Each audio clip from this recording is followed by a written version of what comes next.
In this video, you'll see exactly how to upload your first dataset into MeMeY. You'll customize your analysis, and we're going to interpret results like a pro without touching a single formula.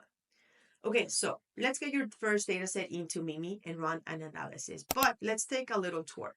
Right at the top, you'll find the instructions that walk you through the steps. MeMeY was built to be intuitive.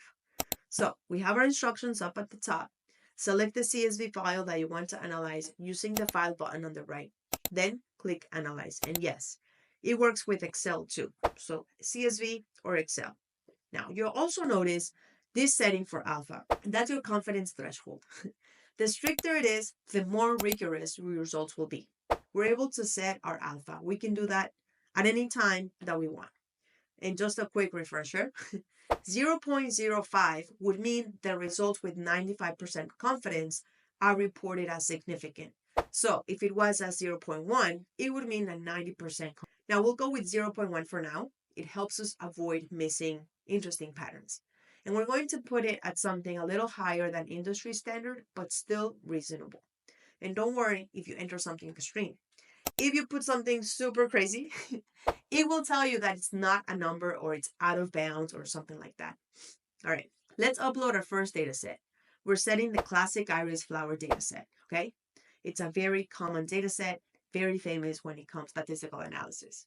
And this data set measures petal and sepal dimensions across different flower species. It describes the length and width of flower petals and sepal. Sepal is like the thing before the petal, the leafy part before. So once it loads, MeMeY shows you the columns and categorizes each one automatically. Now, we have some columns that are floats, some here that it's a string, and some of these are going to be integers. It also gives you the heads up on how many pairwise comparisons it will run. It's telling us here at the bottom, if you notice here, that it's going to be running 15 pairwise analysis, and that's calculated based on the number of columns. Now, this step is important. MeMeY will ask you how to treat certain columns, like IDs or certain values. It's going to ask us about the ID one. Is it a categorical or a numeric variable? Most of the time, MeMeY gets it right, and it started off as a numeric, and that's because it's just smart number sense. But what happens if we force a bad decision, like saying a numeric ID is a category? The auto checker says that these columns are highly unsuitable for data analysis, so we strongly recommend removing them. And it's trying to protect your analysis from being filled with meaningless comparisons. This type of use can multiply the analysis time and return a storm of useless results, right? So let's remove it completely. Now that we're all cleaned up, we're ready to go. It reads in all the data. We have our sepal lengths, sepal widths, the petal length, the petal width, and the species of flower. Now, before running the full analysis, we can use the summarizer tool to get a sense of what's in each column. Let's go to species and summarize, and it's going to tell us the different categories here. So for this data set, we have 3 species, the Iris setosa, Iris versicolor, and Iris virginica. If we click on the numeric column, we'll see different sets of stats. It's going to give us length, mean, standard deviation, normality test, percentile, quantiles, quartiles, and so on.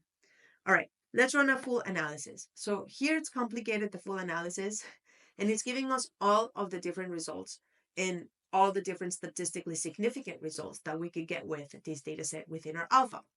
MeMeY now tells us in plain English, which is important, whether any of these variables are statistically different. Let's look at one example.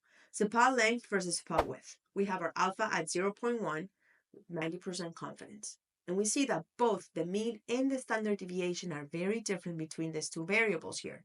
That means that they're not from the same distribution, which makes sense if you think about what they measure.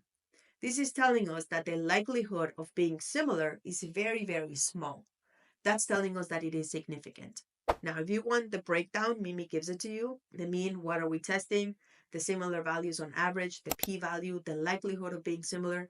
And this next line is gold. This is the kind of insight that most tools don't offer without a stats degree. The statistical test shows us that these two samples have different means. They were generated by systems that consistently produce different outcomes on average. There's also an analysis for standard deviation, which shows if variables are influenced by different types of randomness. This would mean that they were generated by systems that on average are affected by different random factors. But wait, MeMeY doesn't stop there. If the result is inconclusive, it tells you that too. Distribution. This test is inconclusive, so we're not going to use this result. It's smart enough not to overload you with false confidence. And if you want to dig deeper, there's a drop-down for every result with optional reports, including power analysis. Now, power reporting. This means that the tests seem too conclusive to even estimate the possibility they are wrong. Now, that's how you run first an analysis without writing a single formula. Now, if you thought this was powerful, just wait. In the next video, we'll dive into focus variables, predictive classifiers, and real-world case studies that show just how far MeMeY can take your data. I'll see you there.